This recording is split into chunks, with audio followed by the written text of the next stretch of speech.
Good morning. It is Monday morning, September 30th, and we are now entering week 6. And I'm looking forward to everybody's work that you did on that assignment for week 5, where we looked at, I think, what was an interesting question. And the whole idea is to look at it from the point of view of exactly as the assignment was entitled. The point of view of the owner who's trying to create value. And that's the point I think I really wanted to stress throughout the whole procedure, is that it is from that point of view, that level. Are we creating value long-term and in the immediate as well for the enterprise? And that's really what the whole concepts we look at. And when we study microeconomics, that's what it's about. And just remembering that sport economics is really an extension of the field of microeconomics. It's a very industry-specific section of microeconomics. And in the scenario we put together for that assignment, it really is tough to take off the identity of the sports fan and the competitor, the athletic competitor, not necessarily the business competitor, but the athletic competitor, and to understand that sometimes we have to separate those issues. So I'm looking forward to reading them, and I hope you literally had some fun with that assignment.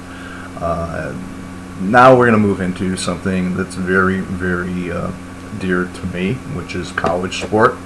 I'm a former college athlete. I have been coaching at the college level for a long time.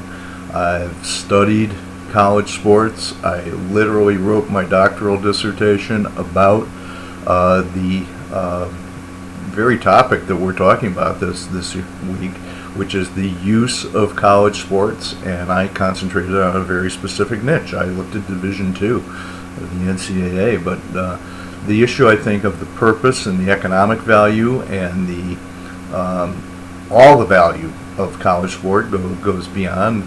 It goes across all divisions. It's really interesting. The United States is the only place that I know of where college sport is prevalent, and you just don't see the system that we have developed here existing in other countries. And it's very interesting that the system is so ingrained, we almost assume it will be there.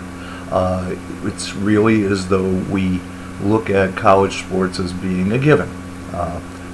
If we find a college that doesn't have an athletic program, we're almost astounded. So, wow, we don't understand that. So this week, I really, really wish that everyone will make sure that you literally dive into those readings and resources and use them before you make any commentary, before you jump to the conclusions that you want to, and really to understand that this week it is important not to act like a sports fan. It is really important to sit back, draw back, look at the big picture and say, do these create value, these being intercollegiate athletic programs? Do they create value for the universities and colleges? Do they create value for the communities? Do they create value for the student athletes? Do they create value for other constituencies? This is what is important about this week. And then we ask two very, very, I think, very straightforward questions. One is in a larger picture, that is, what is the value of intercollegiate athletics, in your opinion, based on what you know and what you hopefully it will lead you to some curiosity to do some of your own digging, your own research. And then the second one, which is more topical, and it's very interesting to me that a lot of people want to talk about this topic without just ever doing any research or any looking into the subject in any depth, is, should we pay student athletes? Should student athletes be compensated for their services? And I think the two go hand in hand. Once you answer the first question with a well-formed opinion, you may find that it influences your answer to the second question. And these are extremely important. The other thing to notice is that we are drawing towards the end. We're into week 6, so at the end of week 6 we'll be 3/4 of the way through. And you'll notice I put a heads up at the bottom of the unit talking about what the final assignment will be. A clarification to that is necessary. We have in that document that gives you the heads up and some notes, I think, in actually the entry in Blackboard. We say that the assignment is due at the end of week 7. That's primarily because we only have 4 students in this class that we're not going to hold to that completely. I'm going to put it out to the middle of week 8. The week 7 deadline, to be honest with you, is created because if the class were a full 20 to 25 person class, it would be almost impossible for an instructor to give an assignment of that scope the attention that it deserves in the grading process. With only 4, I can be much more attentive to your work.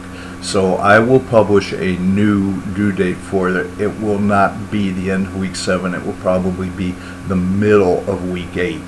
But it's a comprehensive assignment, and when you see the material that's going to come out in week 7 about global issues in sport, it will make more sense to you. But I really wanted to give you a preview so that you can maybe start gathering some information and gathering your thoughts and what you want to comment on and how you're going to do it. So this week, again, big picture.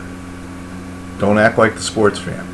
Act like the economist. And look at this issue of college and amateur sports.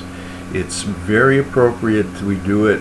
We're kind of right in the middle of college football season, right? And therefore that tends to, before the maybe the World Series takes over for a couple weeks, and the baseball playoffs, it takes center stage, really does, and it's right up there with the NFL, which is the big dog in sport economics, right?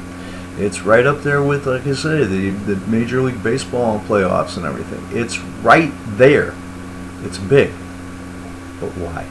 And I think that's the question we're going to try to answer so that we can understand then more of the workings. If we understand why something exists, maybe we'll understand more of how it operates.